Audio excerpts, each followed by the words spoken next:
Hi friends. So మరి మన ఛానల్లో శ్రీకృష్ణ పరమాత్మ యొక్క లీలల గురించి, బాలకృష్ణుడి లీలల గురించి అయితే చెప్పుకుంటూ ఉన్నాం కదా. సో మరి లాస్ట్ వీడియోస్లో మనం శ్రీకృష్ణ పరమాత్మ యొక్క జననం గురించి తెలుసుకున్నాం.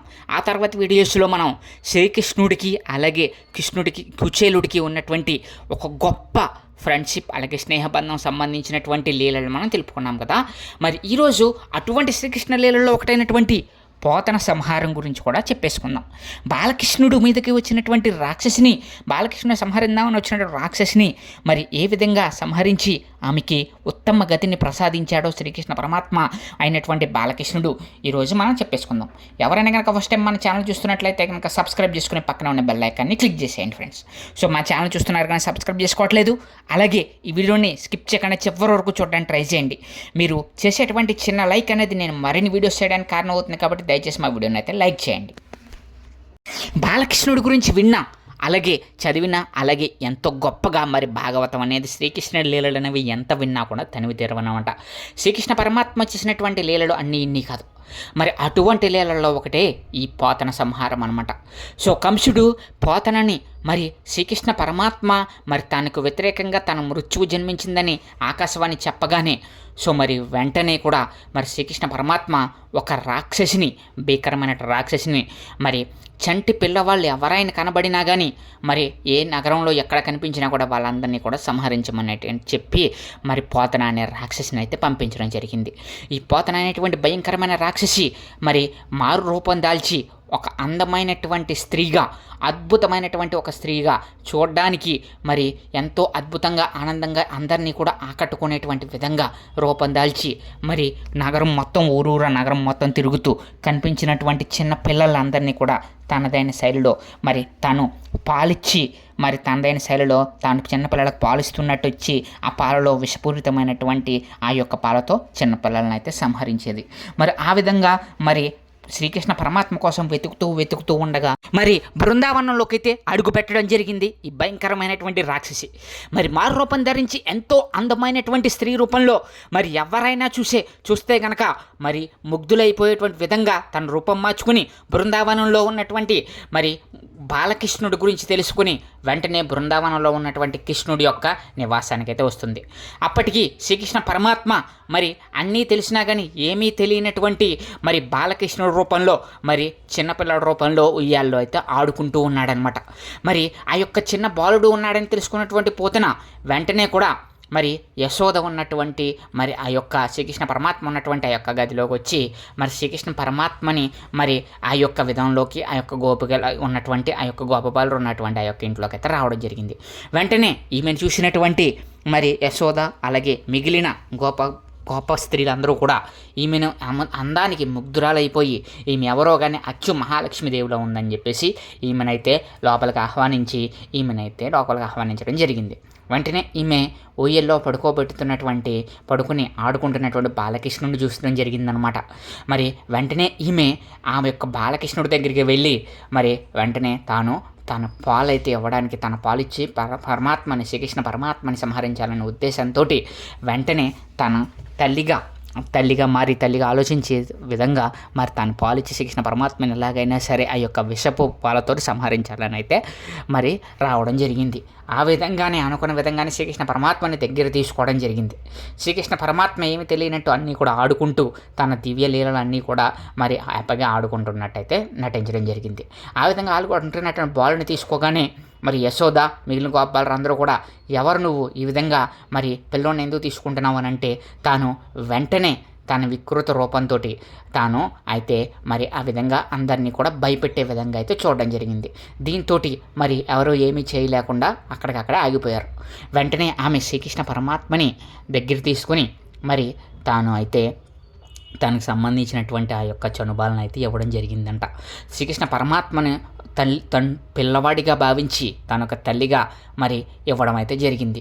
వెంటనే శ్రీకృష్ణ పరమాత్మ తన నుంచి వస్తున్నటువంటి ఆ పాలుని తాగుతూ మరి వెంటనే శ్రీకృష్ణ పరమాత్మ మెల్లమెల్లగా తన యొక్క ఆ యొక్క పాల నుంచి ఆమె యొక్క ప్రాణాన్ని కూడా లాగేసుకోవడం జరిగిందనమాట. తన యొక్క పాలతోటి పాటు తన ప్రాణాన్ని కూడా శ్రీకృష్ణ పరమాత్మ నోటితోటి ఒక్కసారిగా ఆ యొక్క చనుబాల్లోంచి అయితే లాగేసుకోవడం జరిగింది. వెంటనే పోతన అనేటువంటి రాక్షసి అరుపులు అరుస్తూ వదులు వదులు నన్ను వదులు నన్ను వదులు అని చెప్పేసి వెంటనే శ్రీకృష్ణ పరమాత్మని మరి యొక్క చిన్నపిల్లోడిని వదులు వదులు అని చెప్పేసి వదిలించుకోవడానికి ప్రయత్నం చేసినా కానీ శ్రీకృష్ణ పరమాత్మ ఏమాత్రం ఆగకుండా వెంటనే మరి ఆ యొక్క తన యొక్క ప్రాణాన్ని తన నోటితోటైతే హరించేయడం జరిగింది. దీంతో అంత పెద్ద రాక్షసైనటువంటి పోతన భారీగా కేకలు పెడుతూ నన్ను వదులు నన్ను వదులు నన్ను వదులు అని చెప్పేసి మరి ఆ యొక్క పిల్లవాడి దగ్గర నుంచి శ్రీకృష్ణ పరమాత్మ దగ్గర నుంచి శ్రీకృష్ణ పరమాత్మని మరి పక్కకి తీసేసి కానీ శ్రీకృష్ణ పరమాత్మ వదలకుండా పట్టుకొని మొత్తం తన యొక్క ప్రాణం మొత్తాన్ని కూడా పాల రూపంలో అయితే హరించేయడం జరిగింది శ్రీకృష్ణ పరమాత్మ. ఈ విధంగా హరించేయగానే పోతననేటువంటి రాక్షసి వెంటనే కూడా నేల రాలిపోయింది. శ్రీకృష్ణ పరమాత్మ యొక్క ఆ యొక్క దెబ్బకి వెంటనే కూడా యొక్క ప్రాణం హరించేసిన వెంటనే కూడా ఆమె కేకలు పెడుతూ వదిలించుకుంటూ శ్రీకృష్ణ పరమాత్మని మరి వెంటనే కూడా మరి కిందకైతే నేలకైతే రాలిపోవడం జరిగింది. ఆ యొక్క నేలకు రాలగానే శ్రీకృష్ణ పరమాత్మని వదిలేసి వెంటనే కూడా ఆ యొక్క పోతన అనేటువంటిది మరి భూమి మీద అయితే పడిపోవడం జరిగింది. వెంటనే ఆ యొక్క రాక్షసు యొక్క నిజ రూపం వచ్చి మరి వెంటనే అతిపెద్ద రూపంగా మొత్తం కూడా విచిత్రమైనటువంటి అతి భయంకరమైన రాక్షసిగా తన రూపాన్ని అయితే పొంది మరి శ్రీకృష్ణ పరమాత్మ చేతిలో మరి అతి అద్భుతంగా మోక్షాన్ని పొందింది ఈ యొక్క పోతన అనేటువంటి రాక్షసి అనమాట. వెంటనే శ్రీకృష్ణ పరమాత్మని చూసి అయ్యో ఈ యొక్క రాక్షసిని చూసి వెంటనే కూడా యశోద చుట్టుపక్కల ఉన్న గోపాలకులు అందరూ వచ్చి శ్రీకృష్ణ పరమాత్మకి ఏమైందా అని చెప్పేసి చూస్తూ ఉంటే శ్రీకృష్ణ పరమాత్మ హ్యాపీగా ఎంతో అద్భుతంగా శ్రీకృష్ణ పరమాత్మ అయితే ఈ యొక్క పోతన శరీరం మీద అయితే ఆడుకుంటూ ఉన్నాడంట. దాన్ని చూసినటువంటి జనులందరూ కూడా వెంటనే శ్రీకృష్ణ పరమాత్మకి ఏమైంది అని చెప్పేసి వెంటనే ఆ యొక్క బాలకృష్ణుడికి వెంటనే కూడా అక్కడి నుంచి తీసుకొని వెళ్ళిపోయారు.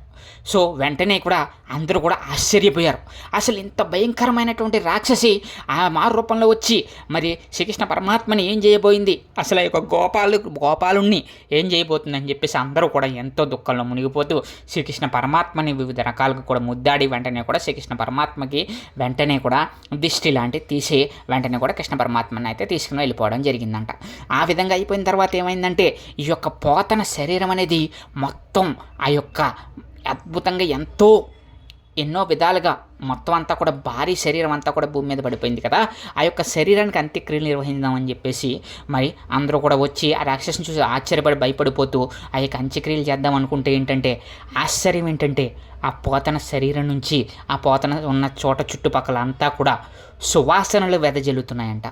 దీంతో ఇదేంటి ఈ రాక్షసి ఇంత మరి భయంకరమైన రాక్షసి నుంచి సువాసనలు ఎలా వస్తున్నాయని చెప్పేసి అందరూ కూడా ఆశ్చర్యానికి గురయ్యారు. ఆ యొక్క రహస్యం ఏంటి, అసలు ఈ యొక్క రాక్షసి అనేది ఎంతో భయంకరమైనటువంటి రాక్షసి నుంచి సువాసనలు అద్భుతమైనటువంటి సువాసనలు సుగంధపు వాసనలు ఎలా వస్తున్నాయని చెప్పేసి ఆశ్చర్యపోతే ఇంతకీ విషయం ఏంటంటే శ్రీకృష్ణ పరమాత్మ తనలో ఉన్నటువంటి రాక్షస గుణాన్ని తన ప్రాణంతో పాటు తనలో రాక్షస గుణాన్ని తొలగించడంతో ఆ పరమాత్మను తాను తల్లిగా భావించి మరి పాలిచ్చింది కదా. మరి ఆ విధంగా శ్రీకృష్ణ పరమాత్మకి తల్లిగా పాలిచ్చినటువంటి పోతనకున్నటువంటి రాక్షసత్వాన్ని కూడా తొలగించి శ్రీకృష్ణ పరమాత్మ ముక్తిని ప్రసాదించాడు. తన యొక్క పాలు తాను తాగడంతో శ్రీకృష్ణ పరమాత్మని మరి కొడుకుగా భావించి మరి ఆ విధంగా తాను పాలివ్వడంతో శ్రీకృష్ణ పరమాత్మ తనలో ఉన్నటువంటి దుర్గంధం మొత్తం కూడా తీసేసి మరి సుగంధాలు వెదజల్లేటువంటి ఒక గొప్ప మనసుని అలాగే ఆ యొక్క గొప్ప శక్తిని ప్రసాదించడం జరిగింది పోతన జన్మకి మరి శ్రీకృష్ణ పరమాత్మ ఒక ముక్తిని కలిగించడం జరిగిందనమాట.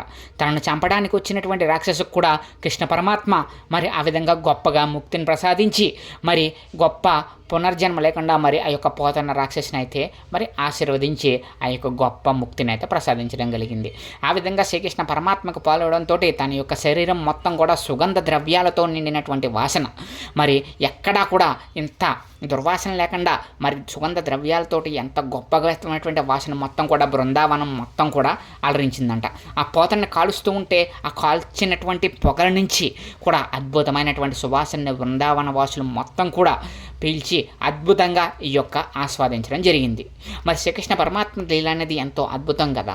మరి శ్రీకృష్ణ పరమాత్మ అయినటువంటి గొప్ప బాలుడు మరి కృష్ణుడి రూపంలో ఎన్నో లీలలు చేశాడు. అటువంటిదే ఈ యొక్క పోతన సంహరించి కూడా మరి ఈ యొక్క కోతనికి ఉత్తమమైనటువంటి గతిని ప్రసాదించి మరి ఆ విధంగా సుగంధం ప్రసాదించేటువంటి ఆ యొక్క శరీరానికి గొప్ప సువాసన కలిగేటువంటి గొప్ప శక్తిగా అయితే ఇవ్వడం జరిగింది. దీంతో గొప్ప బాలురందరూ కూడా శ్రీకృష్ణ పరమాత్మ సామాన్యుడు కాదని చెప్పేసి 10 విధాలుగా కూడా శ్రీకృష్ణ పరమాత్మను అయితే పొగడడం జరిగింది. మరి ఈ విధంగా శ్రీకృష్ణ పరమాత్మ సంబంధించిన పోతన లీల అయితే ఉండడం జరిగింది ఫ్రెండ్స్. మరి ఇది ఈరోజు మన వీడియో. ఈ వీడియో కనుక మీకు నచ్చినట్లయితే కనుక మా ఛానల్ సబ్స్క్రైబ్ చేసుకుని మాకు సపోర్ట్ చేయమని మనస్ఫూర్తిగా అయితే కోరుకుంటున్నాను. Thank you friends, thank you so much.